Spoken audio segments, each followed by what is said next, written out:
அலைக்கும் வரஹ்மத்துல்லாஹி தஆலா வபரகாத்துஹு. கண்ணியத்திற்குரிய இஸ்லாமிய சொந்தங்களே, நபிகள் நாயகம் ஸல்லல்லாஹு அலைஹி வஸல்லம் அவர்கள் ஒரு முறை அபூதர்தாவை பார்த்து சொன்னார்கள், அபூதர்தாவே, 3 விஷயங்களை செய்து வாருங்கள், 3 பலன்களை பெற்றுக் கொள்வீர்கள். 3 விஷயத்தை செஞ்சீங்கன்னா அல்லாஹ் அந்த விஷயத்தின் மூலமாக, அந்த அமலின் மூலமாக 3 ஃபாயிதாக்களை, பிரயோஜனத்தை தருவதாக நபிகளார் பதிவு செய்கிறார்கள். முதலாவது, அபூதர்தாவே, மாசத்துல 3 நாட்கள் நோன்பு வையுங்கள்.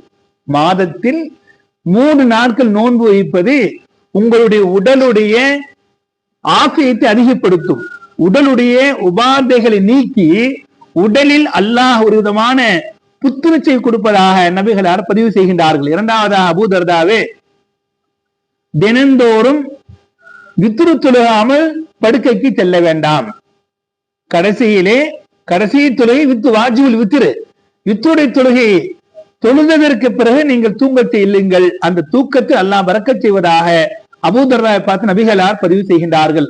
மூன்றாவதாக சொன்னார்கள், அபூதர்தாவே, ஃபஜ்ருடைய சுபுஹுடைய முன் சுன்னத்தை தவறாமல் தொடர்ந்து தொழுது வாருங்கள். அன்றைய நாளை அல்லாஹ் உங்களுக்கு பரக்கத்தாக்கி கொடுப்பான். ஃபஜ்ருடைய முன் சுன்னத்தை நீங்கள் தொடர்ந்து தொழுது வாருங்கள். அதன் மூலமாக அல்லாஹ் ரப்பல் ஆலமீன் அன்றைய பொழுதை பரக்கத்தாக்கி கொடுப்பதாக அபூதர்தாவை பார்த்து நபிகளார் கூறுகின்றார். அல்லாஹ் ரப்பல் ஆலமீன் இந்த 3 அமல்களை நாம் செய்வதற்கு முயற்சிகள் மேற்கொள்ள வேண்டும். முயற்சிகளை மேற்கொள்ள தௌஃபீக் ரஹ்மான் நம் அனைவருக்கும் தருவானாக. அஸ்ஸலாமு அலைக்கும் வரஹ்மத்துல்லாஹி தஆலா வபரகாத்துஹு.